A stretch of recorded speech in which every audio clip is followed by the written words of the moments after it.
Good afternoon. My name is Daniel Hernandez, and I'm running for Pearland ISD position 4. I have been blessed with over 15 years experience in teaching, mentoring, and counseling of the youth. I travel internationally to address youth matters, youth issues, and I decided to stop my travels so that I can focus on adding value to the local city which I reside in. I have a passion for volunteer services. I love to give back, and that's why I volunteer with the Boy Scouts of America.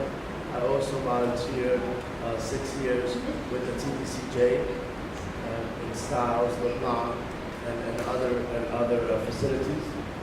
I also founded 2 supplementary schools for public school students to come to Sunday school and have a unstructured kind of environment where they can socialize and mingle with other students and strengthen their bonds. I am not a politician. I am not hoping to use this position as a first step towards higher office. The only intent is to give back. The only intent is to add value to where there is value. I know there's a lot of great things in our city of Pearland. I love this city. I put the anchor in this city, and that's why I chose to give back. I remember when children were concerned and worried about grades and games, playoffs, Houston Rockets, right? Nowadays, our children are concerned about suicide. They're concerned about mass shootings. They are concerned, but they're also mobilizing themselves, right, and organizing themselves to create rallies and to walk out. But at the same time, when they're organizing themselves and they're asking permission through the proper protocol, they're being penalized and they're being marked absent, right? Even though they were told that they were given permission to walk out. I received 3 phone calls because my 3 children walked out. And they were told that you were marked absent for 3 classes, even though they walked out for 1 class, or less than 1 class. Now, our children have their concerns, but they also have the pressures of the standardized testing, right? A lot of pressure. And the teachers and a lot of funds are going into the preparation for these standardized tests. Teachers themselves, I mean, I was fortunate to go knock on the door of a teacher, and they tell me that they are stressed out because of these training. Daniel Hernandez, going to Pearland ISD position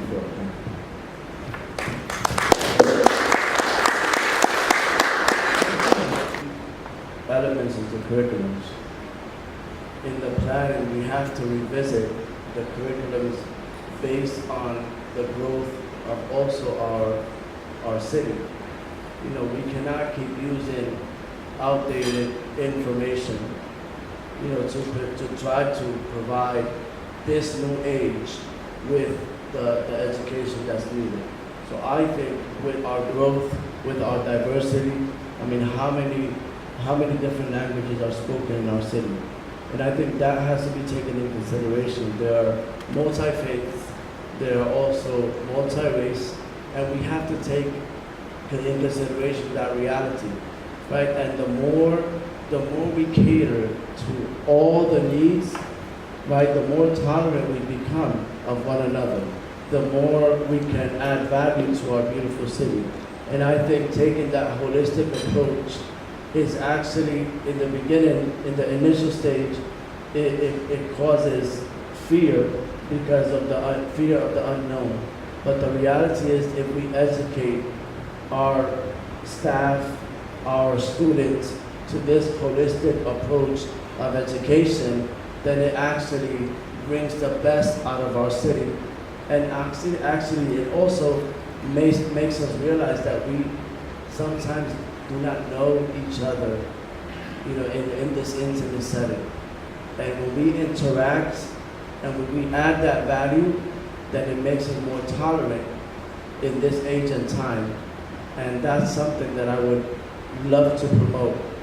You know, looking at the curriculums, sometimes there is a limited amount of education that goes into the history of the Native Americans and their rights and their struggles.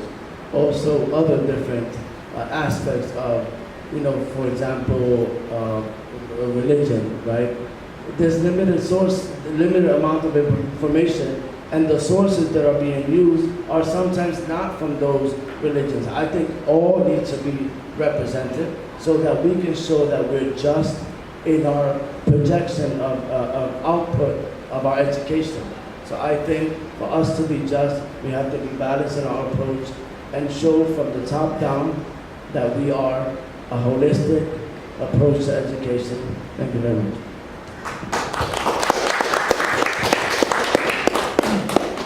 Well, I highly believe in bias training and implicit bias training for our police officers. But I also believe that our police officers and their services should not be should be restricted to security matters of safety, right? Safety from mass shootings, right? These imminent threats. I do not think that our police officers should be responsible for implementing school discipline, staff discipline. I think that should be dealt with the teachers, the mentors. These are the ones that are molding our children, right? As parents, they spend more time with our children than we do, right? We spend minutes with our children. They spend minimum 40 hours a week, if it's 8 hours a day, with our children. So I believe that that authority should be for our teachers, for our staffs, for the school. But in regards of training, I believe cultural bias and implicit bias training should be a requirement because of the growth, the massive growth of our city. I mean, our beautiful city, I will say our city is one city, but our city is like a peacock. It's one city, multi-race, multi-faith, but it's still one city. And we love our city. And this is why we're here. This is why some people ask me, why in the world are you block walking, 8 miles a day, right? Meeting constituents. Why in the world? For a volunteer position. Have you lost your mind? No, because if we're in it for a cause, it's worth it. It's worth it to meet the people that we plan to serve. And minimum, they come and they open the door and they say, thank you. Thank you for what you're doing. You came out in the rain. I'm sacrificing these months from my family, counseling until 11 or 12 o'clock at night because I believe in the cause. I don't believe in this cause just because of my personal agenda. There's no agenda.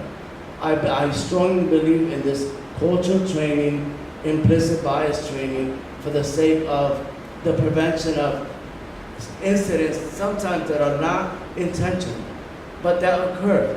And that's something that we have to be realistic. I don't want to say that our police officers who mistakenly make mistakes with our students that they intentionally do it, because I also respect the position that they hold.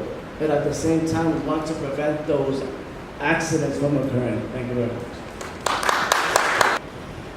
So I believe that based on the psychologists and the parents' requests, I think those need to be taken into consideration. And we need to support once it's determined that this child, is transgender, and that this child, does not identify themselves with, they don't identify themselves with the identity that the parents, that they were born with, right? And then as they grow up, they start changing, and they naturally start inclining towards the other gender. I think like what occurred with Kai, right? And this is just one situation. There are many children with the same story, where this 6-year-old wants to go to the restroom and she's not allowed to use any of the 2 restrooms, right? And she was allowed to use, there was an alternative, right? At least there was an attempt. But the alternative was the nurse's bathroom that sometimes due to occupancy led this little girl to urinate on herself. I personally believe that a child should not have to go through this. An innocent child should not have a 7-year-old. An innocent child should not have to go through this type of discrimination, okay, and this type of experience, because they get scarred. For this child to make a prayer, to tell God to take her from this world, to take her from this world, and the mother to have to hear that, I mean, that is scary. That is scary. I'm looking at that way of dealing with this situation. We have our views, and that we shouldn't impose our views on anyone. But at the same time, we have to have a policy of no compulsion and a policy of inclusivity, of including and catering to the needs. And I strongly believe that transgender children should be allowed to use the bathroom that they identify with. Now, let me just make one point. In public bathrooms, do we have a police officer at the door checking every person that enters? No. Do we know who uses the restroom? No. So why do we have to zoom into the transgender community and make it an issue? That's a reality. That's a reality that we have to understand, that we do not discriminate against anybody. So we should take that into consideration. Like I mentioned before, our educational system should not be the position for a platform just for politics. You know, when did politics, take over our schools? When the simple facts and truth give way to agendas, public relations, and closed doors. Like I mentioned before, I am not a politician, and I'm not hoping to use this as the first step towards higher office. I, am a product of the public school system, and I value the public school system, and I believe that the highest investment should be in the public school system. And that's why I have 4 children who are in Pearland ISD, 3 in Dawson High School, freshman, junior, and a senior. And I have 1 in Challenger Elementary. I have 15 years experience in teaching, mentoring, counseling youth. I remember, as previously mentioned, that children were concerned about grades, game results, not mass shootings, not suicide, not when is the next one going to occur. There have been 5 suicide attempts within Pearland ISD. When I hear the testimony from a teacher as I was block walking, saying we feel pressure and we feel that there's a lack of support for our emotional state.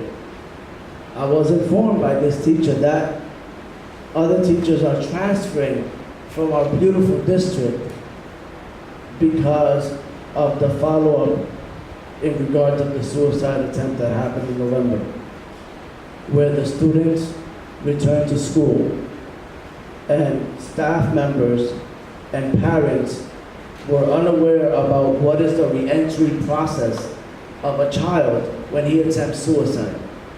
In other states, the student has to go through a program has to go through a program of assessment, and then is determined if he can return back to that school or not. It is extremely dangerous for a child that has not been correctly assessed to return back to the school, and it can be a ticket time bomb, right? And that is extremely scary for the teachers and parents as myself.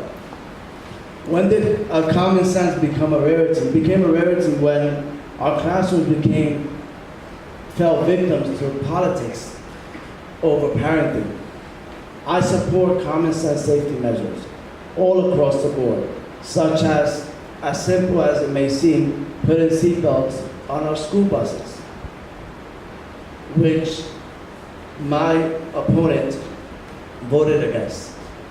And the seatbelts that were requested were on the 6 new school buses. And every parent that I come across with, that I have talked to, and they don't have a flag, they don't have you can't see what political affiliation they have. It's just common sense conversation, and they all are appalled to that fact that it was voted against. I am for keeping the schools gun-free, like I said, except under the possession of officers who are highly trained and also an implicit bias training throughout the year for standardized testing. Why can we not take those funds and use them to put seatbelts on our school buses? Safety should be holistic, not partial. Safety on school buses, safety, school safety. So I, Daniel Hernandez, am in it for the kids. I'm in it for the community. I want to be an ear for the parents, and I want to be their voice within this district with the intention to add value to the good things that exist. Thank you very much.